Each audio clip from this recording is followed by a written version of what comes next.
Oiga, pues bienvenidos todas y todas, bienvenidos y bienvenidas. Hay un montón de gente hoy en os habéis apuntado muchísimo, se nota que es un tema muy interesante y veo que hay gente que viene desde México, desde Chile, de aquí de España también, desde Colombia, desde Argentina, en fin, he visto en Honduras.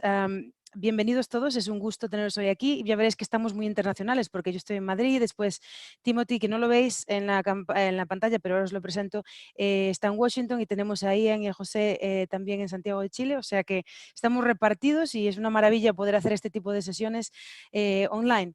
Entonces, ¿de qué vamos a hablar? Bueno, pues de plantas fotovoltaicas con almacenamiento. Como sabéis, la fotovoltaica se vuelve cada vez más competitiva. Los precios siguen bajando y una de las cosas que tenemos es que cuanto más variables tienes en la red, pues obviamente llega un momento que ya no se puede alcanzar más y tienes que empezar a pensar en añadir almacenamiento para añadir valor y bueno, para también subirte un poco las horas en las que puedes vender energía y demás. Entonces, hoy tenemos 3 personas aquí que nos van a hablar de este tema precisamente, que es un tema en boga, y me gustaría que se presentasen, simplemente pedirles que muy rápidamente se presentasen. Voy a empezar por José Miguel. ¿Te parece, José Miguel, si te presentas? Sí, perfecto. José Miguel, ¿qué tal? José Miguel González por acá, de Sterling and Wilson, Desarrollo de Negocios. Un saludo a todos los amigos que están hoy día online. Veo pasar a muchos conocidos, muchos amigos y amigas aquí en en el chat, así que también un saludo a todos ellos. Muchas gracias. No es lo mismo que estar en persona, pero bueno, siempre emociona mucho ver los nombres y los saludos de la gente, definitivamente. Ian, te doy a ti la vez también para que te presentes, por favor. Hola, ¿qué tal? Muchas gracias a todos por estar acá. Soy Ian Nakashima, gerente de ingeniería de Sterling Wilson. Muchas gracias, Ian. Y Timothy, que está escondido hoy, pero cuéntanos un poco sobre ti, por favor. Sí, hola, un placer estar aquí. Gracias, Belén. Me llamo Timefio, trabajo por una compañía que se llama Fluence, que es líder mundial en almacenamiento de energía. Cubro el mercado de Latinoamérica como el director de mercado para esa región. Muchas gracias. Entonces, a pesar de que no lo podéis saber a Tim, ahí está y él también nos va a dar una presentación y es importante que escuchemos el punto de vista de Fluence, que tiene muchísima experiencia en storage, como sabéis. A ver, me gustaría darle, José Miguel, te pediría por favor que prepararas tu presentación, ¿vale? Entonces, te dejo para que vayas colocando tu presentación, te quito el micrófono y mientras tanto aprovecho para deciros unas cosas a vosotros que estáis ahí fuera. Me gustaría, bueno, muchas gracias por estar hoy aquí. Comentaros que vamos a grabar la sesión, o sea, que la estamos grabando y que os vamos a pasar un email con un enlace a la presentación, a las presentaciones, a los materiales y también a la grabación si la queréis volver a ver, la queréis compartir con algún colega o como sea.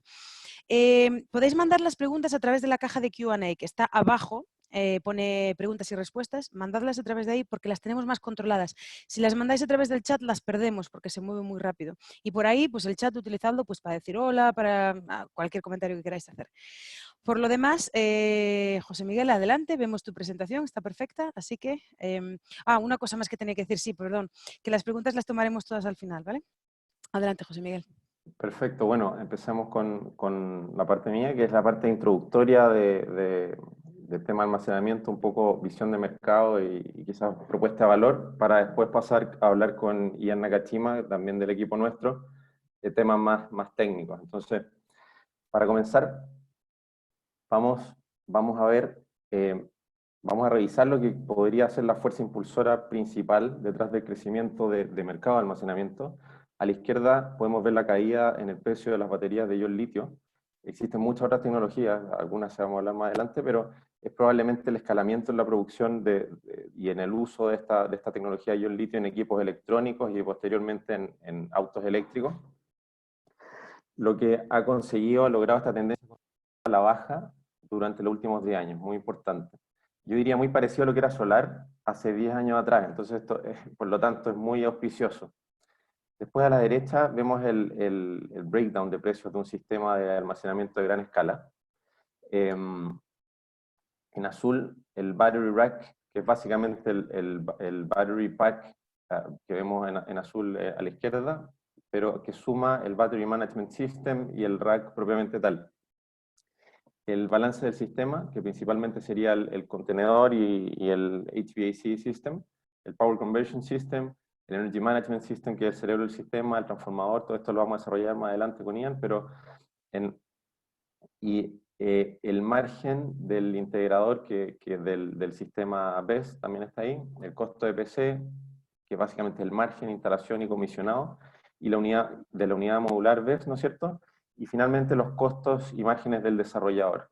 Como ven en el precio de la batería es más o menos un 40% del precio total, solamente. El resto se podría decir que son adicionales. Al igual que lo que pasa siempre con estos gráficos de estudios de consultores, la realidad es que los precios competitivos hoy son más bajos que esto. 10, 15% más bajo y me quedo corto.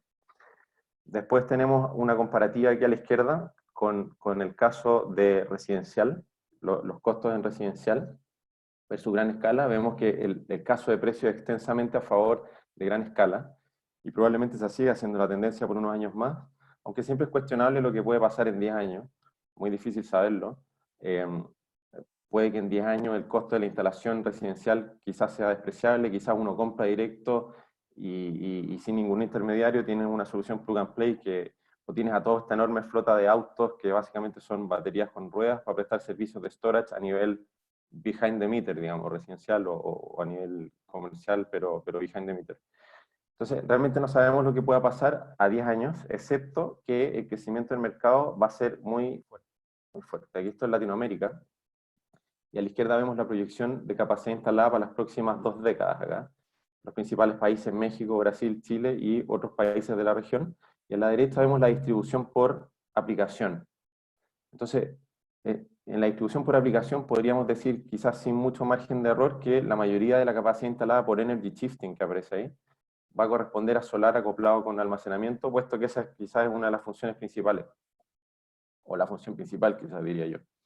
Entonces, podemos hacer una aproximación de esa forma, que el mercado LATAM va a ser más o menos en el 2025 y tal, de unos 500 megas en solar más PV, y después creciente al 2030 a 1 giga, y a partir de ahí quizás hasta los 4 gigas anuales al 2040. Pero bueno, hasta acá con el tema de mercado, y pasemos a definir la propuesta de valor de los sistemas, o qué es lo que finalmente aportan estos sistemas de almacenamiento al usuario final, ¿no es cierto? Entonces podemos hablar de 13 posibles servicios, que los podemos tratar de agrupar en dos grandes grupos en función de los usuarios de estos servicios: los servicios a clientes o usuarios finales de energía, como temas de gestión de demanda, energía de respaldo, etc. O servicios a utility, en todo el amplio espectro de la palabra, digamos, dueños y operadores de activos de generación, transmisión troncal, subtransmisión, subestaciones, etc. Y repasemos muy rápido los servicios en esta presentación, solo de utilities, que se hacen posible gracias a tener almacenamiento. Entonces, arbitraje de energía, básicamente comprar energía en horario barato para venderlo en horario de alta demanda o caro. Desfase de inversiones de distribución y transmisión. Con storage les habilitas la opción de básicamente aguantar más tiempo prestando un buen servicio sin tener que entrar en inversiones fuertes de infraestructura, pensando en las proyecciones de demanda de largo plazo. Tenemos aplazamiento también en inversión en activos de generación, más o menos mismo concepto, pero aplicado a generación, sobre todo para activos de generación punta. Estos activos. Descongestión. Normalmente si ubicas un activo de almacenamiento aguas abajo de una zona con cuellos de botella, te da una funcionalidad de poder descongestionar o inyectar para descongestionar en momentos donde eso es necesario, ¿no es cierto? Y arranque en negro, que es lo que te permite restaurar la operación de las grandes centrales de operación después de una caída general de la red. Bueno, y por último, los típicos servicios complementarios como la regulación de voltaje, gracias a esta capacidad que tienen los sistemas BESS de inyectar o absorber potencia reactiva para restaurar tensión, ¿no es cierto?, posterior a una contingencia. La reserva operacional, que es la capacidad de generación en línea lista, ¿no es cierto?, para proporcionar carga de forma inmediata en respuesta a una contingencia, y la regulación de frecuencia, ¿no es cierto? Entonces, miremos ahora a la derecha el gráfico, por un segundo. El mensaje interesante acá es que dependiendo dónde yo conecto el sistema de BESS, voy a tener, no sé si ve el mouse, pero voy a tener posibilidad de aportar más o menos servicios. Si yo los conecto a nivel behind the meter, en teoría yo podría suministrar todos los servicios que requiere la red, incluidos los servicios directos del cliente final. Y el potencial de esto es muy grande, sin embargo, regulatoriamente hablando, es difícil ponerlo en práctica, quizás esté un poco más lejos. Después del almacenamiento instalado a nivel distribución, podemos proporcionar también todos los servicios, excepto los servicios behind the meter, lógicamente, y en transmisión todos los otros servicios de utility, excepto, obviamente, el de distribution deferral, ¿no es cierto?, que eso aplica solo a cuando está instalado en distribución. Eso con este concepto, ¿no es cierto?, de dónde tengo instalado las baterías. Bueno, y un mini, aquí, ejemplo de control de frecuencia, donde tenemos una salida intempestiva, una central, esta es central Mejillones, ¿no es cierto?, una central termoeléctrica, y la entrada al unísono y casi de forma simultánea de 3 unidades de BESS, de AES Genera en este caso, actualmente conectada al Sistema Eléctrico Nacional en el norte de Chile, para restablecer el servicio de frecuencia, ¿no es cierto? Entonces, ¿qué ocurre ahora con servicios complementarios cuando acoplamos a BESS a solar fotovoltaica, de gran escala, en este caso, que es lo que más nos compete a nosotros? Entonces, se suman servicios adicionales, todavía más servicios que te puedes proporcionar un BESS. ¿Ah? Pero lo primero que ocurre, lógicamente, es que perdemos la capacidad de aportar servicio a nivel cliente, pero conectado en utility tenemos una serie de servicios adicionales. Como aparece en la figura, podemos aportar, por ejemplo, control de rampa. Este control de rampa para eliminar esta figura y evitar generar perturbaciones en la red. Podemos capturar pérdidas por clipping, en el caso de que tengamos el BESS conectado directo a un sistema en corriente continua al campo solar. Podemos maximizar la capacidad de SAC. Pensemos, por ejemplo, en NetBilling. En Chile, por ejemplo, hay una limitación local de 300 kilowatts nominales. Con storage uno podría, por ejemplo, instalar, no sé, 500 kilowatts de DC, pero mantener los 300 kilowatts nominales, capturando de esa forma para el instalador y para el cliente economías de escala, una planta un poquito más grande. Y también podemos minimizar vertimientos, almacenar energía al momento donde potencialmente podrían haber ocurrido vertimientos. Esto es lo que ocurre en la figura cuando la infraestructura de transmisión es insuficiente como para absorber cierta generación, sobre todo cuando hay cuellos de botella, ¿no es cierto? Entonces el gráfico da cuenta de vertimientos en Chile de solar y eólico en el 2018-2019, pero también uno puede ver lo que ocurre aquí cuando en junio-julio del 2019 se habilitan nuevas líneas y se inaugura la interconexión entre los dos sistemas principales de transmisión troncal. Baja eso, pero empieza de nuevo a subir el requerimiento a futuro y en la medida que haya más cuello de botella, pues se hace más fuerte esta tendencia y almacenamiento te ayuda con esto. Bueno, y finalmente el clásico acá, Energy Shifting, ¿no es cierto? Donde desplazamos o almaceno energía durante horario peak solar, normalmente bajo en precio de venta al horario spot, y lo vendo después en horario de alta demanda o horario más caro de punta, ¿no es cierto? Entonces acá, con esto en mente, y para ir cerrando ya, hagamos un mini ejercicio, súper simple y un humilde ejercicio, por así decirlo. Vemos un precio spot acá de 2 días en una barra, en Chile cerca de la zona de María Elena. ¿Ah? Es una zona geográfica donde hay mucho desarrollo solar, y donde hay, yo diría, inteligentemente ubicada también una planta de almacenamiento, aunque con concentración solar de potencia y sales fundidas. Pero como se puede ver, en estas barras se generan grandes diferencias de precio intradía, post horario solar, se sube mucho el precio, sobre todo en los días de alta demanda. Estos son 2 días de una misma semana, un día quizás con mucha demanda, otro día con demanda más normal. Entonces, vemos acá, coloquemos en este lugar una planta fotovoltaica de 50 megas, por ejemplo, en este caso, y apliquemos un sistema BESS justo en esta zona. Lo naranjo es precio, ¿no es cierto? Lo verde aquí sería generación. Y estoy tomando probablemente un 20% de la producción con mi sistema BESS y la estoy llevando a horario peak para venderla a un mejor precio, a un precio superior. Lo que estoy haciendo básicamente, como pueden ver en la tabla, es subir mi LCOE, pues dependiendo de la cantidad de megawatt horas de batería que tenga, pero lo estoy subiendo más o menos en $20. Si yo estoy en esa zona, quizás en más o menos con mi planta solar solo en 20, acá yo estoy más o menos 40 con BESS.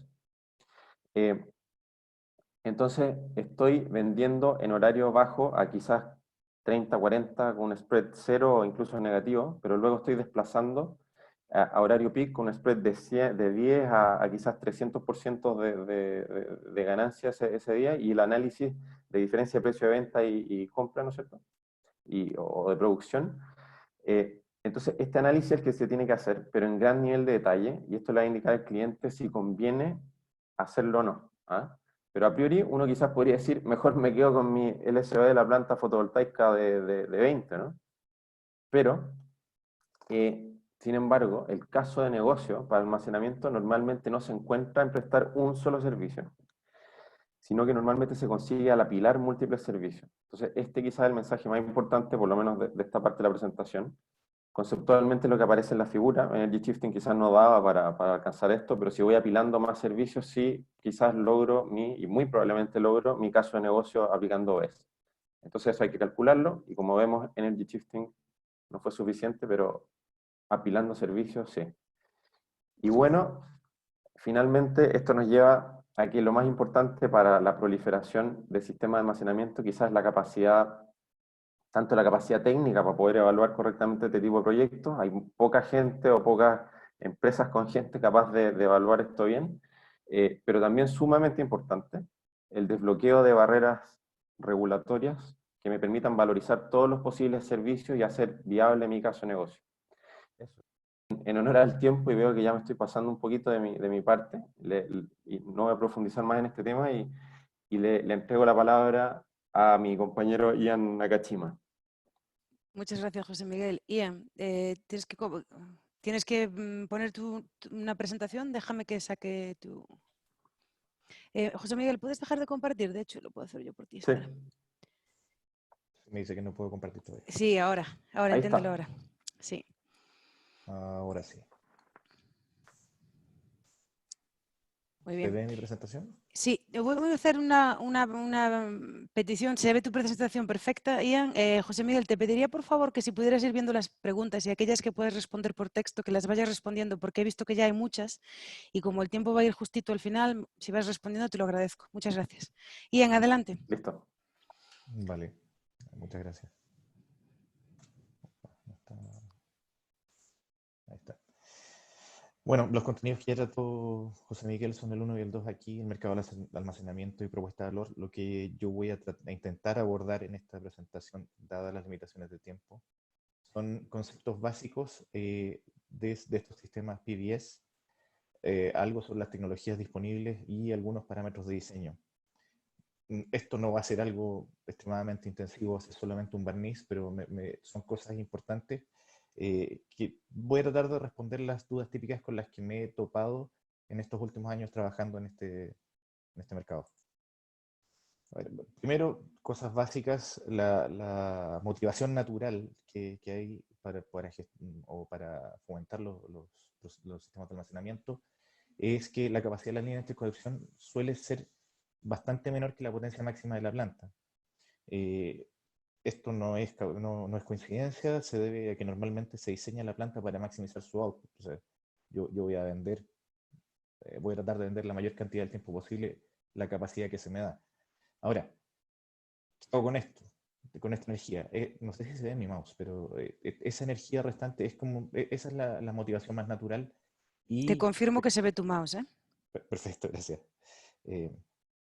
Como se ve en la presentación de José Miguel, esta no es la única motivación, pero sí es la que primero siempre aparece.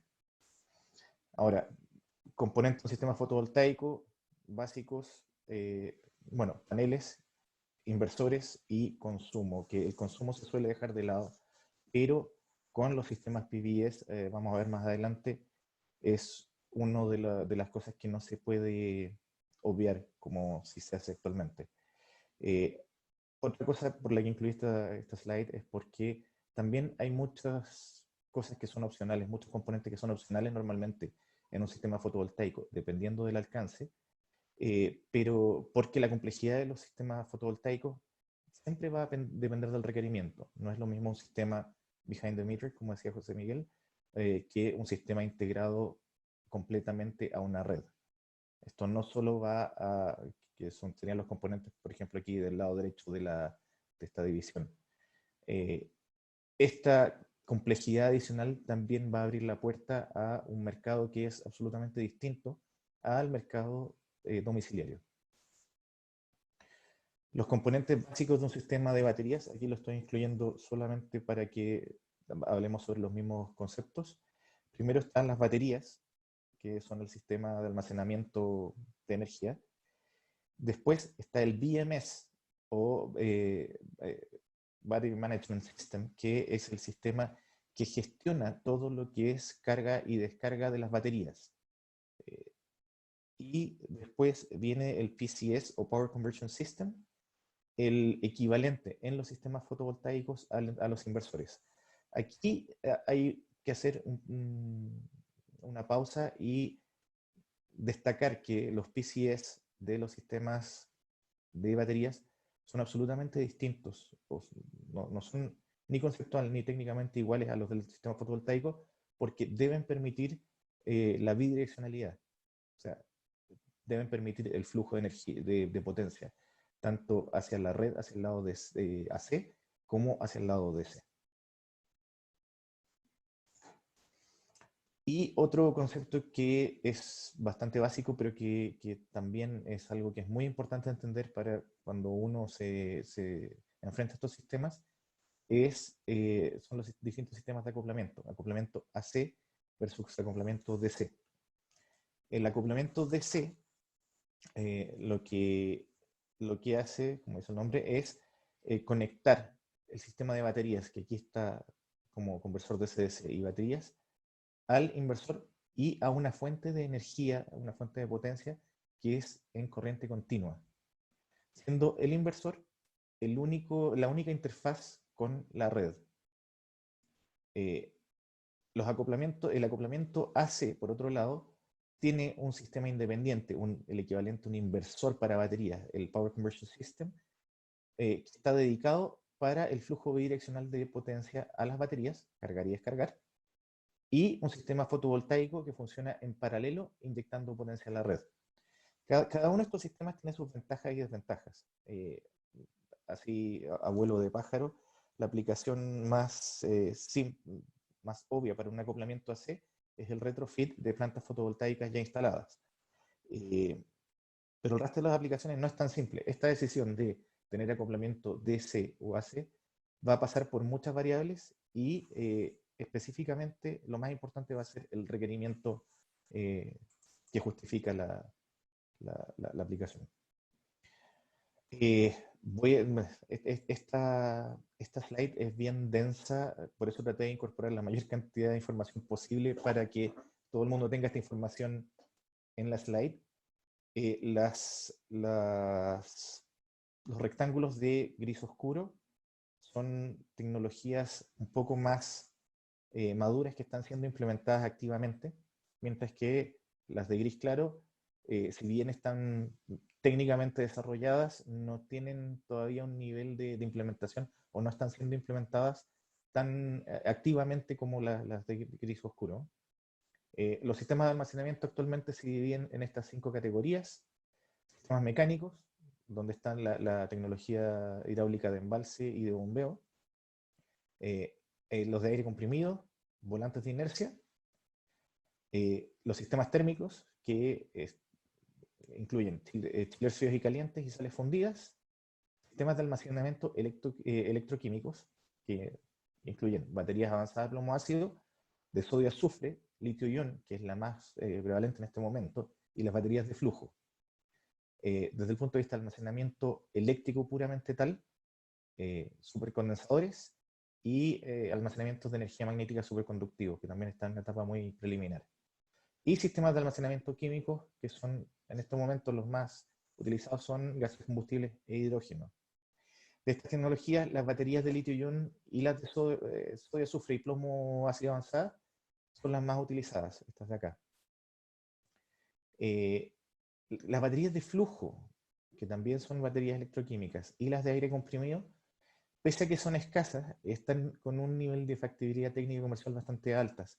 Entonces se ven como una alternativa atractiva. Aquí va a depender del mercado y de nuevo de la aplicación.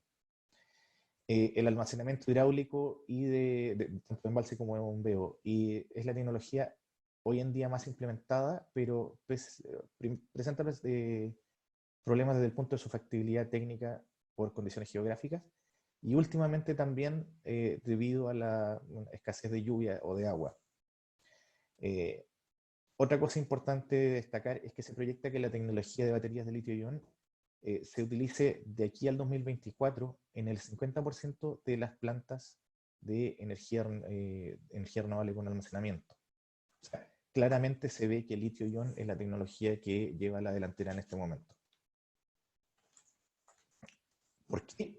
Y para eso, de nuevo, aquí prefiero que, dada la escasez de tiempo, que después se refieran a la presentación, pero en estos momentos los parámetros, dado el estado de madurez de la tecnología de baterías de litio-ion, hacen mucho más atractivo para las aplicaciones típicas el uso de estas baterías.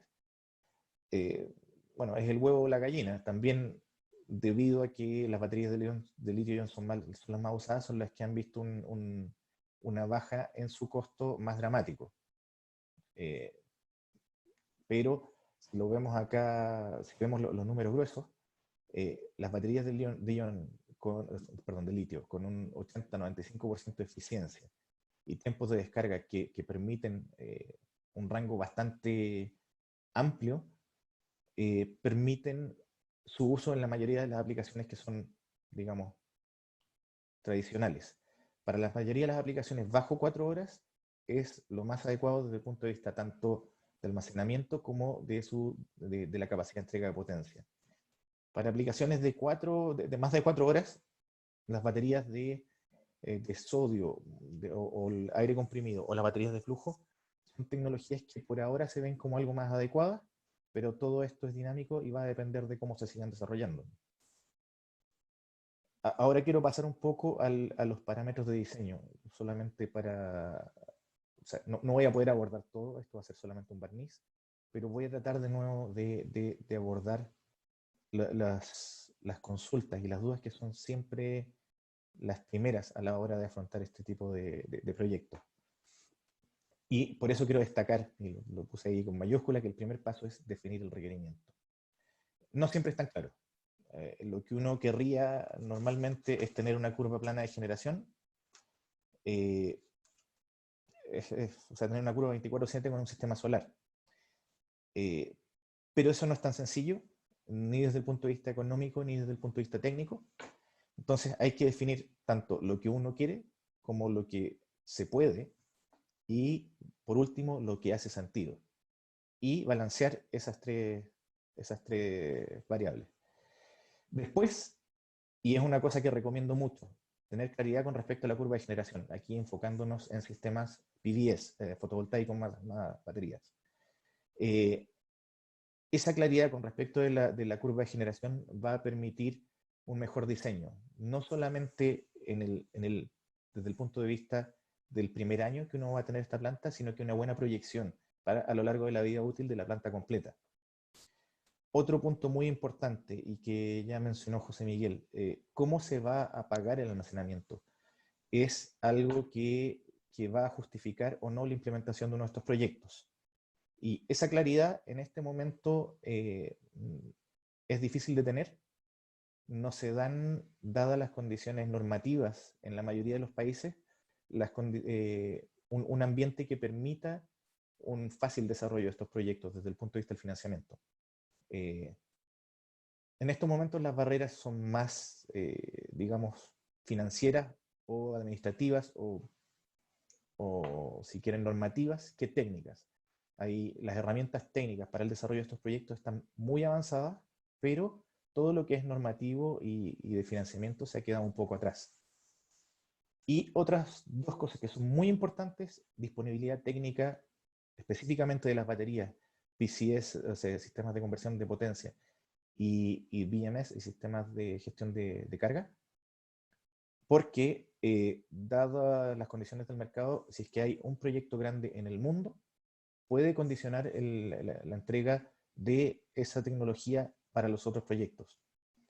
Y por último, y es un punto que por ahora, o sea, para proyectos que están conectados a una red no suele ser un problema, por ahora, con la incorporación de nuevos proyectos de baterías y de sistemas fotovoltaicos, puede ser que la estabilidad de la red tenga que ser una variable a considerar.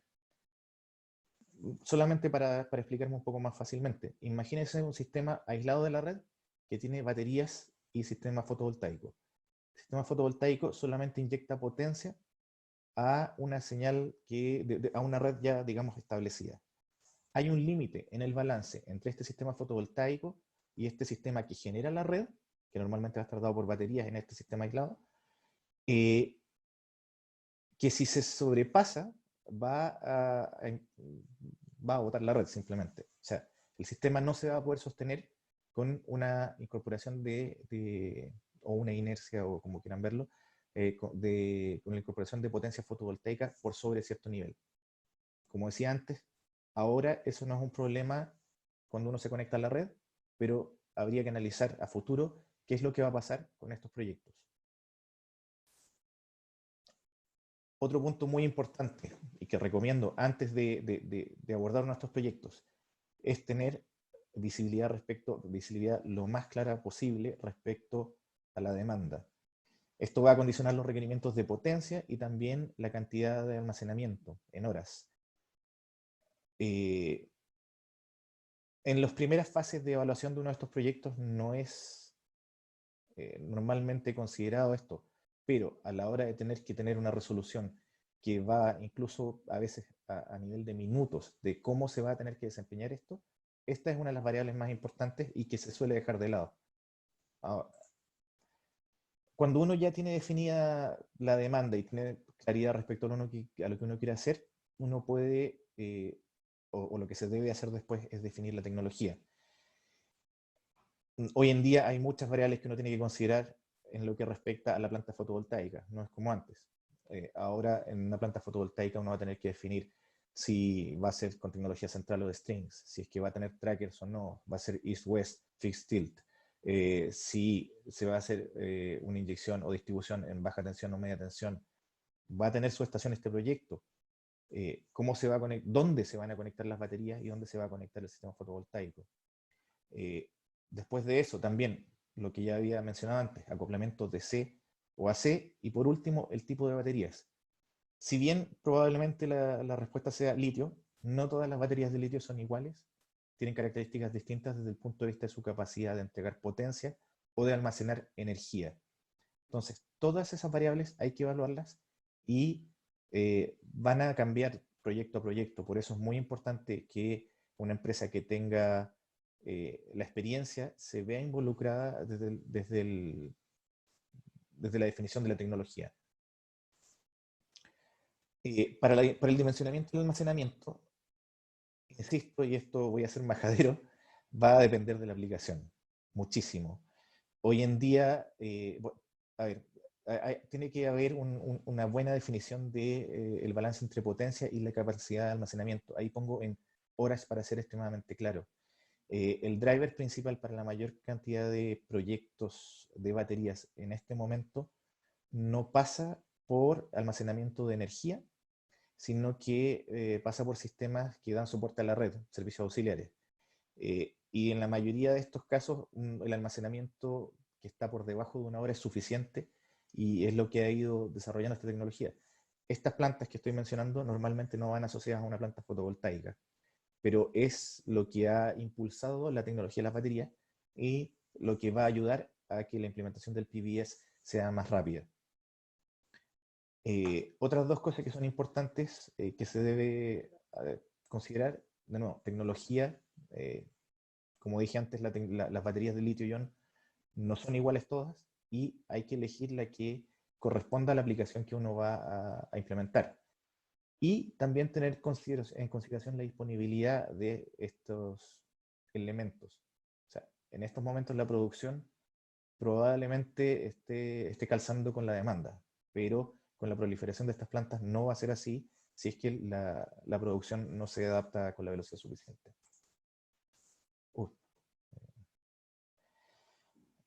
Y por último, y esto es una recomendación muy importante, hacerse esta pregunta: ¿está el sistema preparado para el futuro?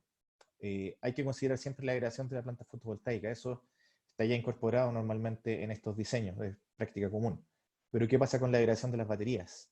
¿Se está considerando las estrategias de crecimiento para estos sistemas de baterías?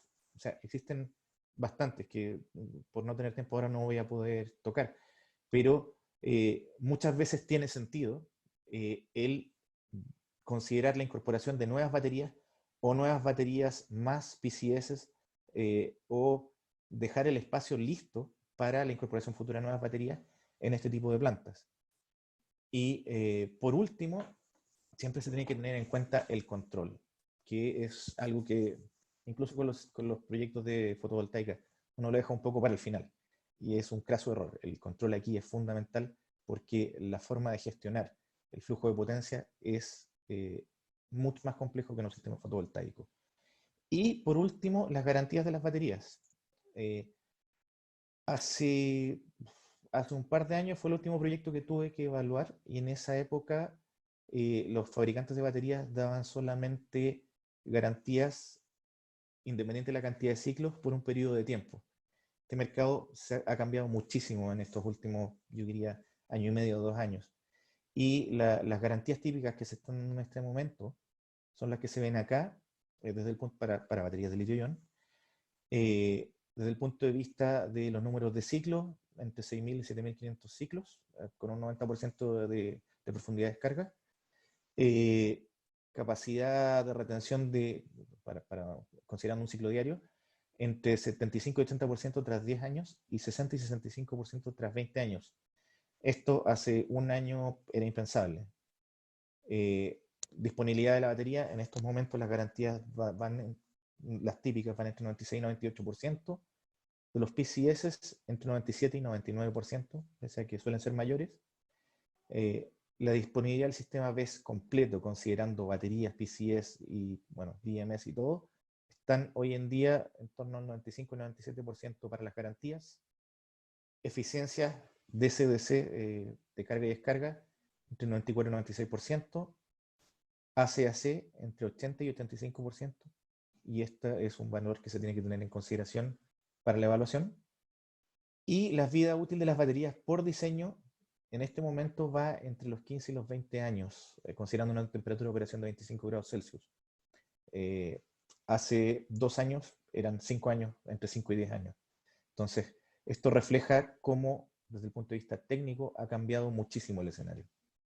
Ahora creo que me extendí un poco y voy a... Sí, antes extendiste un poco, pero era muy interesante, no te quería parar. Pero bueno, si te parece, como todavía tenemos que escuchar una presentación más y después puedes responder las preguntas. Muchas gracias, Ian. Perfecto. Gracias. Te voy a pedir, por favor, que dejes de compartir la pantalla, o a lo mejor te la puedo quitar yo ya. Y Timothy, te pido, por favor, que pongas tu pantalla. Y bueno, tenemos 34 preguntas abiertas. Chicos, os pediría, por favor, si le dais a responder, podéis responder en texto a por lo menos alguna de ellas para que vayamos moviendo, porque creo que vamos a tener poquito tiempo después. Muchas gracias. Tim, perfecto, vemos tu pantalla. ¿Quieres empezar? Sí, buenas tardes. Buenos días a todos. Mi presentación yo creo que va a ser un complemento a la presentación de José Miguel, dando un poquito más de detalles en qué se ha cumplido en el mercado bajo esas condiciones teóricas que presentó José Miguel, se puede decir. Complementando un poco lo que había dicho José Miguel, en Fluence nosotros categorizamos a grandes rasgos la aplicación de almacenamiento de energía con fotovoltaico en 3 aplicaciones generales. Y estas 3 aplicaciones las pongo a nivel de red, o sea, a nivel de conexión con una planta que está generando y proveyendo energía a la red. Vamos a dejar para separado, y no lo voy a tocar hoy, el tema de almacenamiento más solar detrás del medidor. Hace un año dimos una presentación aquí en Ata Insights sobre el almacenamiento de energía para hacer peak shaving enfocado en México. Si tuvieron el placer de estar en esa presentación, pues muchos de los conceptos de solar más almacenamiento detrás del medidor aplican también a los conceptos que se presentó en esa presentación el año pasado.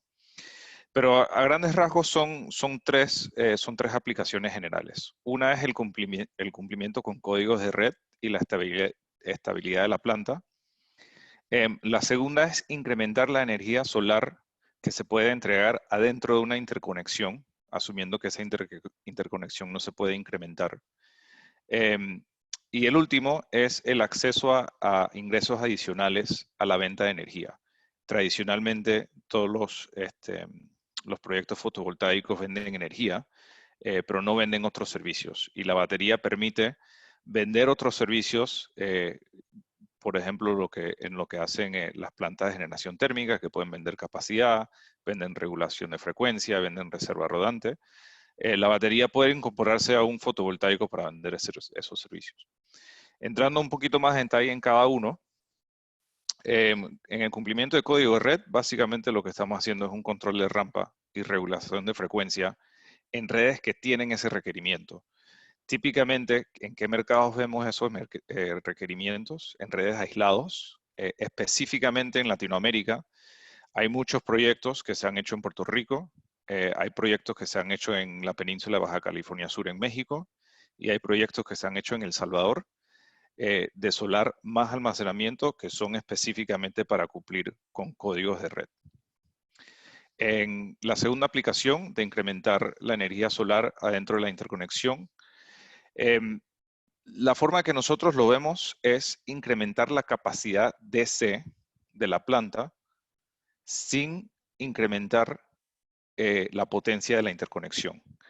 Hay varios mercados, redes aisladas o por temas regulatorias, que no se puede incrementar en la potencia de la interconexión, la potencia AC de la interconexión, sea porque es, como dije, una red aislada, como en Brasil, en las Amazonas, las redes son chiquitas, por lo tanto la interconexión está limitada, o por temas de que puede ser un sistema a nivel de distribución, no a nivel de transmisión, que tiene una interconexión limitada. ¿La batería es en qué ayuda? Ayuda en poder incrementar la capacidad instalada DC para poder vender más energía bajo esa interconexión.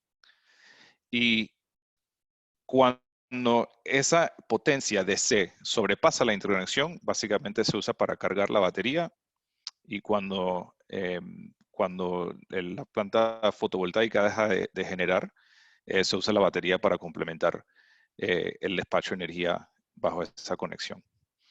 Y la última es, yo creo que ya la escribí, es usando la batería para accesar a otros ingresos. Eso lo estamos comenzando a ver desarrollarse en Chile. La verdad, esta última aplicación, la tercera, requiere un mercado bastante sofisticado. Requiere un mercado que ha hecho, tal como dice Ian y tal como ha dicho José, tiene varios servicios en cual plantas de generación pueden participar, y las baterías se han calificado como activos que puedan participar en esos mercados. Viendo un poquito más a detalle proyectos reales, enfoquémonos en el primero, que es a lo que nosotros le decimos la estabilidad de planta. En el Caribe, como dije, en Puerto Rico, esto es algo que se ve con frecuencia. Hay un requerimiento de que las centrales fotovoltaicas tengan que controlar su rampa. No pueden ni subir ni bajar su potencia más de cierta cantidad sobre un minuto. Cosa que si pasa una nube, ese requerimiento no se puede cumplir con solamente una planta fotovoltaica, o si se cumple, se tiene que cumplir a través del vertimiento. Adicionalmente a eso, en muchas de estas redes que requieren un control de rampa, también se requiere que la planta fotovoltaica provee servicios de regulación de frecuencia. La forma de que esto cómo se han manifestado estos requerimientos en estas redes es que la tecnología preferida para cumplir con estos requerimientos es una batería. El tamaño, el dimensionamiento que nosotros hemos visto ya en proyectos reales es alrededor de un 50% de la potencia fotovoltaica, es igual a la potencia de la batería, y típicamente se cumple con una batería de 30 minutos. O sea, una batería de hoy día ya se puede considerar relativamente corta duración. Hay muy pocas baterías que se construyen con una duración de menos de 30 minutos. Proyectos específicos. Está la planta de Aura Solar en Baja California Sur, y hay varias plantas en Puerto Rico que han hecho, que tienen baterías junto con el fotovoltaico, y está la planta de Neoen en El Salvador, que es una planta 100 megas fotovoltaicas con 3 megas de almacenamiento. La segunda aplicación es el concepto de incrementar la cantidad de energía que se puede vender bajo una interconexión. Lo que dice José Miguel es cierto. Tienes que tener unos precios atractivos en horas no solares para poder que esto sea algo viable, o tener un PPA con un precio fijo atractivo también y que te permita vender más energía bajo ese PPA. Eso sí lo vemos en bastantes lugares. Lo vemos como he dicho, en las Amazonas, en Brasil. Tienen muchas redes aisladas, porque hay muchas ciudades en las Amazonas que están desconectadas de la red nacional de Brasil, bajo cual tienen unos PPAs de arriba de $100 el megavatio hora.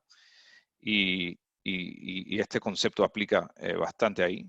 Aplica bastante en el Caribe. Hay muchas utilities caribeñas que están usando este concepto para juntar e incrementar la cantidad de energía solar que se pueda generar en la isla. El concepto es bastante simple, ¿no? Tienes una limitante, por ejemplo, de 100 megas, y típicamente una planta solar se construiría de la siguiente forma para cumplir con ese requerimiento de 100 megas en la interconexión. Eso permite cierta cantidad de energía. Si incrementamos la cantidad de energía a una cantidad más alta, por ejemplo, si queremos incrementar la cantidad de energía solar que se produce en una isla o en cualquier red, sea Chile o Brasil o el Caribe o México, pues pierdes más energía a lo que llamamos el clipping. Si tienes una batería acoplada en DC que te pueda almacenar ese clipping, puedes inyectar esa energía después sin pasarte de la interconexión. Ese concepto es bastante importante y yo creo que José Miguel lo tocó bien.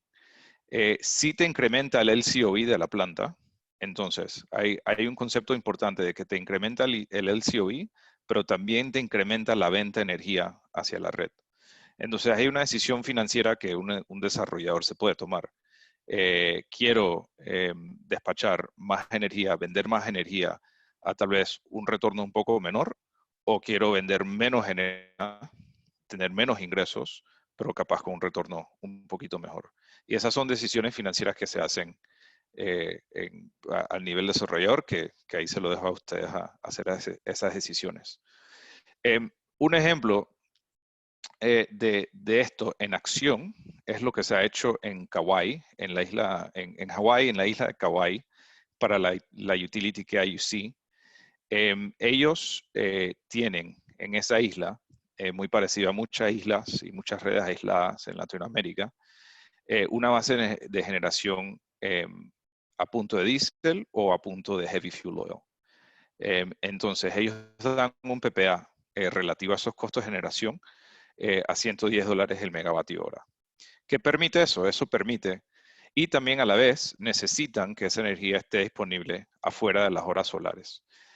Eso permite la construcción de una planta de 28 megas solares con 20 megavatios y 5 horas de duración de almacenamiento de energía, que permite mover ese exceso de energía solar hacia las horas de alto consumo y evitar el encender los generadores hasta más caros, hasta por encima de los 110 megavatios dólares por megavatio horas que utilizan diésel y heavy fuel oil. Este concepto, como tal, todavía no se ha implementado en Latinoamérica, desafortunadamente, pero las zonas que nosotros vemos en Fluence con mayor potencial, vuelvo y repito, son las islas caribeñas, son las redes aisladas en Colombia, son las redes aisladas en Brasil, redes aisladas en Argentina, que tienen redes aisladas bastante grandes con una carga que se puede ser significativa, y las redes aisladas en México, particularmente Baja California Sur. Por último, quiero introducir un concepto que en Chile tiene mucho momentum y esperamos ver un desarrollo en Chile entre el próximo año que permitirá el solar más fotovoltaico volverse una realidad, el fotovoltaico más el almacenamiento volverse una realidad en Chile.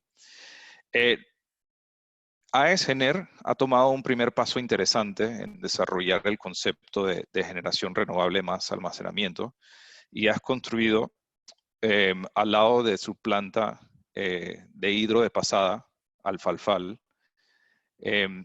una batería de 10 megas con 5 horas de duración, 10 megas, 50 megavatios horas, que está proveyendo capacidad al sistema.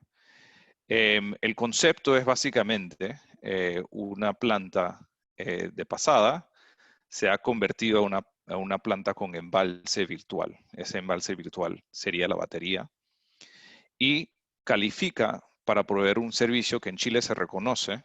En otros mercados ese servicio tal vez no se reconoce, pero en Chile sí se reconoce como la capacidad. Y se le paga la capacidad y se le reconoce la capacidad de la batería.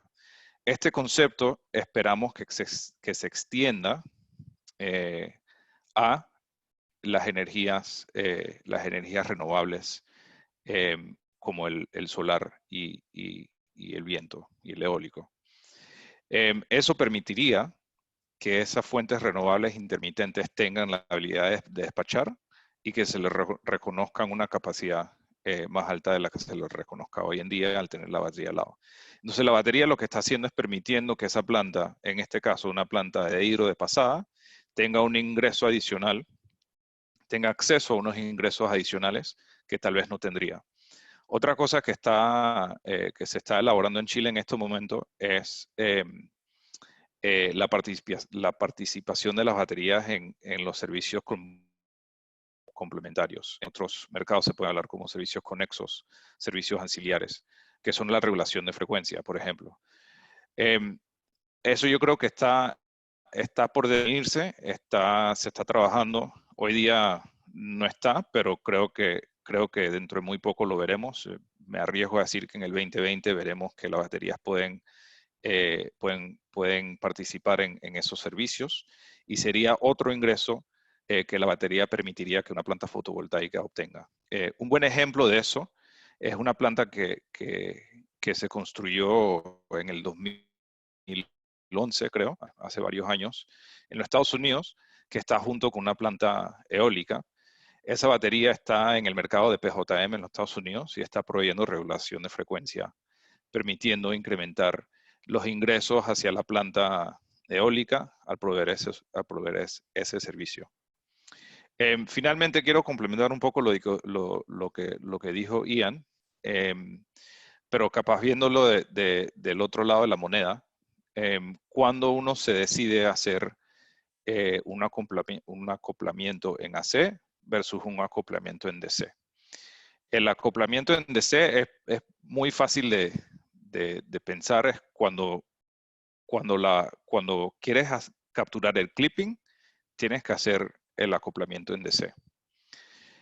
Si no quieres hacer el clipping, entonces tienes opciones. Puedes hacer un acoplamiento en DC para hacer una movida de energía o lo puedes hacer en AC. Ahí ya se entra un poquito en los costos de desarrollo de la planta y investigar cuál tendría el mejor costo, si el acoplamiento en AC o el acoplamiento en DC. Para hacer estabilidad de planta con una batería de corta duración, nosotros siempre recomendamos hacer eso con un acoplamiento en AC. debido a que el acoplamiento en DC, la verdad, bajo ciertas condiciones no permite el control de frecuencia a la vez de que la planta fotovoltaica está generando a su full potencia. Una limitante del acoplamiento en DC. El acoplamiento AC sí deja que puedas proveer todos los servicios de regulación de frecuencia a la vez de que estás generando la full potencia de tu planta fotovoltaica. Con eso termino la presentación y le doy la palabra de vuelta a Belén. Muchas gracias, Tim. Te voy a pedir, por favor, que dejes de compartir la pantalla. Y bueno, darle las gracias, bueno, para empezar a toda la gente que ha estado mandando, sabes que ya te la quito. Ah, vale, perfecto. Toda la gente que ha estado mandando preguntas, tenemos muchísimas abiertas todavía. Yo sé que Ian y José Miguel han tratado de responder las máximas posibles, pero sí que es verdad que no nos va a dar tiempo. Nos vamos a quedar 10 minutos más, ¿vale? Entiendo que haya gente que solamente tenga una hora que se tenga que ir. No os preocupéis porque tenéis acceso a las grabaciones y podéis ver los últimos 10 minutos y también tendréis acceso a los materiales. Os mandamos un email, pero para aquellos que quieran quedarse, pues bienvenidos. Quisiera hacer primero una pregunta sobre un tema de COVID, porque es como muy de ahora, como que no lo hemos estado evitando, pero es como el elefante, ¿no?, que está ahí en la sala. Entonces me gustaría preguntar si alguna de las cosas, había aquí alguien que preguntaba, ¿no?, si lo que estamos viendo, las proyecciones de mercado, por ejemplo, de Bloomberg, son pre-COVID, post-COVID, o si va a cambiar algo con COVID o no lo vamos a ver, porque potencialmente podría ser un cambio de 2 meses o de 2 años, entonces como no se sabe. Entonces os voy a abrir los micrófonos si os parece. Tim, tú te puedes abrir el tuyo también. A ver. Ahí. Entonces, no sé quién le gustaría responder a esta pregunta. ¿Cómo veis el tema del COVID y cómo podría un Si poco quieres, impactar? yo un A ver, comentario al sí, respecto. por Mira, favor, nosotros José. estamos construyendo hoy en día cerca de 500 megas en Chile. Son varias plantas, cerca de 3 plantas de gran escala. Y de momento, a pesar de la pandemia, nosotros hemos conseguido seguir trabajando. Con un poco de suerte quizás que no se ha dado ningún caso de cuarentena en nuestras plantas. Entonces, desde el punto de vista constructivo, por lo menos, por ahora no vemos que nos afecte mucho, pero lógicamente que esto tiene que afectar en un momento dado. Vamos a ver cómo evoluciona, pero si ahora que estamos en el pic todavía no nos ha tocado mucho, yo lo veo con buenas perspectivas y esperamos que proyecciones que son de largo plazo, 10 años, etcétera, no sean afectadas por una pandemia que ojalá en 1 año, 2 años, después lo podamos compensar, digamos. Esa sería mi opinión desde el punto de vista de construcción, por lo menos. Tim, no sé si tienes algo que añadir. Sí, como no te veo. Sí, del punto de vista macroeconómico, creo que Chile ha sido uno de los países menos afectados en Latinoamérica. También los contratos de energía están pagados al dólar en Chile, o sea que por ende el sector eléctrico lo veo como en Chile por lo menos un poco menos impactado, o bastante menos impactado. Hay unos temas macroeconómicos que sí tocaría ver cómo evolucionan, particularmente en las economías grandes, Colombia, México, Brasil, que han sufrido una devaluación de la moneda que pues complica la importación de productos externos. Yo espero, no soy economista, pero espero que eso se vaya a nivelar y vaya a regresar a la normalidad o cerca de la normalidad en el futuro. Pero sí impacta pues el momentum que tenía ciertas cosas en la industria en este momento, ¿no? Totalmente. Ok, ahora os voy a hacer una pregunta. Lo que voy a hacer después es os voy a decir a vosotros que si hay alguna pregunta que habéis visto, ¿vale?, que queréis responderla, pues me decís la pregunta y la respondéis, ¿vale? Os voy a preguntar, pero antes tengo una más. Y viene de un compañero mío, Álvaro, de la parte de AT Renewables, que hace ingeniería, que bueno, también trabaja mucho en temas de esto, de storage, de almacenamiento y proyectos híbridos de almacenamiento solar, eólica solar, etcétera. Y tiene una pregunta un poco que es un poco de opinión, entonces que a mí me gustaría ver, a ver vosotros qué opináis, que si vosotros creéis que un poco con el liderazgo que tiene ahora mismo el litio ion va a seguir en el futuro, o veis otras tecnologías ahí ganando un poco de liderazgo. Entonces, simplemente vuestra perspectiva en este tema. Desde mi punto de vista, es lo que pasa con todo. O sea, por ahora va a ser litio-ion. No sabemos cuánto va a durar esto, probablemente después pasemos a otra tecnología, pero el litio-ion es un recurso escaso, o sea, el litio es un recurso escaso. Entonces, por mucho que desarrollemos mucho esta tecnología ahora, que tiene sentido utilizarla en este momento, probablemente tenga una vida limitada. O sea, si estos son 5 años, 10 años, 100 años, todavía no podemos saberlo y va a depender de cómo evoluciona el mercado. No sé si tenéis algo que añadir que vuestra perspectiva, José Miguel y Timothy. Sí, me parece adecuado lo que dice Ian. Quiero añadir, no para repetir, pero añadir que el litio-ion es una categoría que tiene muchas subcategorías. Por ejemplo, y yo creo que Ian lo presentó en una lámina, hemos estado muy enfocados en el NMC últimamente, en los últimos años, pero se ha presentado una química no nueva, pero que ha tomado pues mucho momentum en el último año, 2 años, que es el LFP, el lithium phosphate. Y parece que eso abre la posibilidad a extender un poquito la cantidad de horas que se puede utilizar, la duración de una batería de litio. También abre la puerta a que la degradación sea un poquito mejor usando el LFP.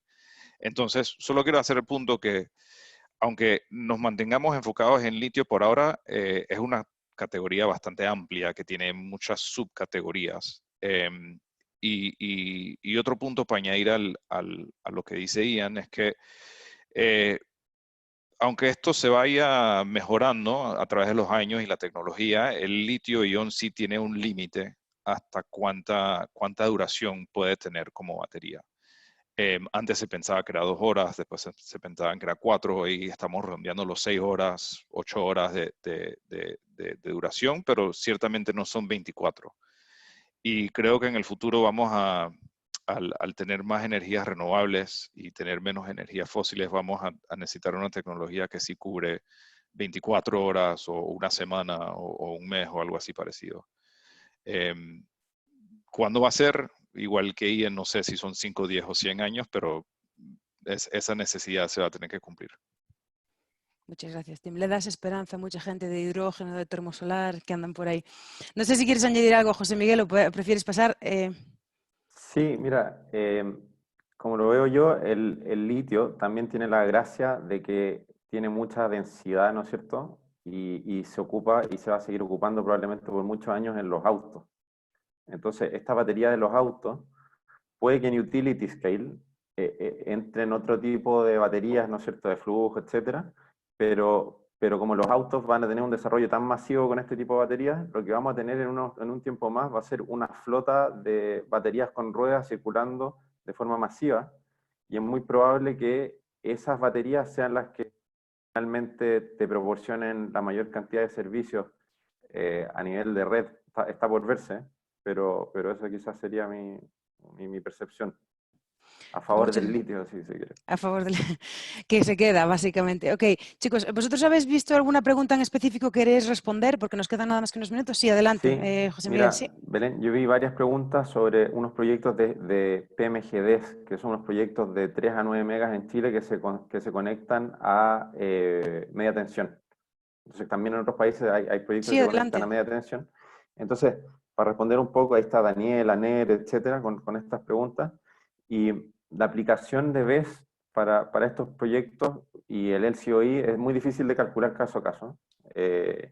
Y si da el caso de negocio, también es muy difícil, imposible responderlo.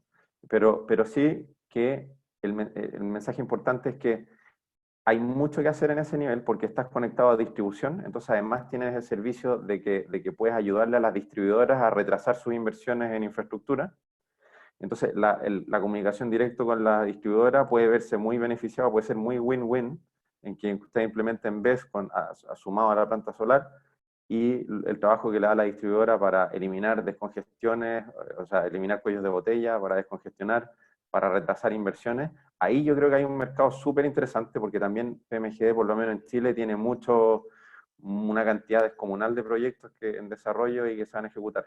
Y por último, que ya me tocó en su momento construir o desarrollar un par de estos tipos de proyectos, uno se topa siempre que las redes de distribución tienen problemas de power quality graves, entonces, que no deberían estar. Entonces, ese también es un servicio que es como muy obvio que ese puede ser un mercado súper interesante. Muy bien, muchas gracias a José Miguel. Ian, te voy a preguntar a ti ahora si ves alguna. Timothy, tú vete preparando con aquellas... A ver, que espera que te quito el mute, porque no te escuchamos. Ahí, ahora Ahí te está. escuchamos, sí. Disculpen, es que me dijo, No, que va, el momento BBC, qué bueno. Le dices hola de nuestra parte. Sí, adelante, perdona.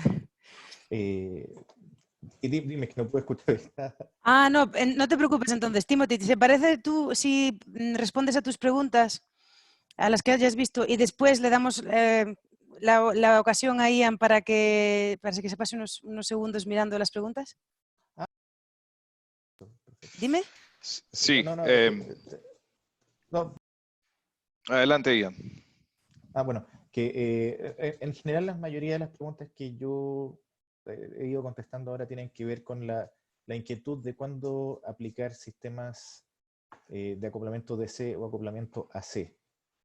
Y la respuesta no es sencilla, o sea, todo va a depender de las condiciones de cada proyecto. A ver, pues pongo el ejemplo más sencillo de todos. Tengo muy poco espacio para un Power Conversion System, tengo mucho espacio para sistemas un sistema fotovoltaico y una inyección limitada. Ahí obviamente es el sistema DC, pero esas condiciones probablemente, o sea, complementos DC, esas condiciones probablemente no se den ni en el 1% de los casos de estos proyectos. Hay que hacer un análisis y ahí es muy importante y ese es el mensaje que yo prefiero dejar. Es muy importante hacer un análisis con alguien que entienda de esto, que tenga experiencia y que sepa cuáles son las limitantes de cada uno de estos sistemas. Y lo otro muy importante es tener claro tanto qué es lo que estoy dispuesto a pagar como cómo se me va a remunerar esto. Porque eso al final es lo que determina si tiene sentido o no un proyecto o una tecnología. Muy bien, pues muchas gracias, Ian. A ver, te doy la palabra a ti, Tim, para como las últimas preguntas ahí o preguntas que quieras responder. Sí, vi una pregunta ahí interesante que es un tema que tocó José Miguel y también que toqué yo, sobre el LCOE, el Levelized Cost of Energy, de una planta fotovoltaica más almacenamiento. Vale la pena decir que el LCOE de una planta fotovoltaica siempre va a ser menor que el LCOE de una planta fotovoltaica más almacenamiento. No sé, José Miguel, si tienes la misma vista, pero me imagino que sí. ¿Por qué entonces construirías una planta que tiene un LCOE más alto? ¿Cuál es el beneficio de eso? El beneficio de eso es que el LCOE más alto te permite acceder a otras fuentes de ingreso adicionales a las que pudieras acceder solamente con una planta fotovoltaica. Hemos dado un par de ejemplos. El primero es simplemente construir una planta que tenga una capacidad DC instalada más alta y por lo tanto puedes vender más energía. Ciertamente lo vas a estar vendiendo a un LCOE más alto que te puede impactar, por ejemplo, los retornos, el famoso TIR, pero te incrementa los ingresos, te incrementa el volumen de capital que puedes desplegar y capaz eso en muchas ocasiones tiene sentido para un inversionista.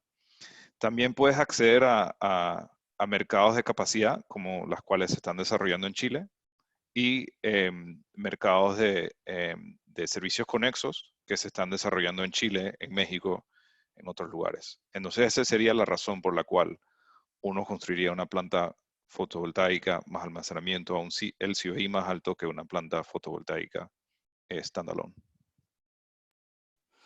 Muy bien, pues muchas gracias, chicos, de verdad. Se ha ido un poquito de mano el tiempo, pero bueno, yo creo que ha sido muy interesante. Habéis tenido muchos mensajes dándoos las gracias por las presentaciones y por vuestro tiempo, por vuestra expertise. Sentimos mucho no poder haber respondido todas las preguntas. Un recordatorio que os mandaremos un email, pero que si no os llega cualquier cosa, está siempre todos los materiales y todas las grabaciones en nuestro archivo, ¿vale?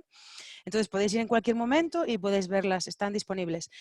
Ian, muchísimas gracias. José Miguel, muchísimas gracias. Y Tim, por supuesto, muchísimas gracias. Es bueno, José Miguel y yo nos conocíamos y bueno, Tim y yo ya hemos hecho varios webinars, ya hemos estado en este rodeo, así que espero veros aquí pronto. Hasta la próxima. Muchas gracias. Muchas gracias a Adiós. todos. Gracias.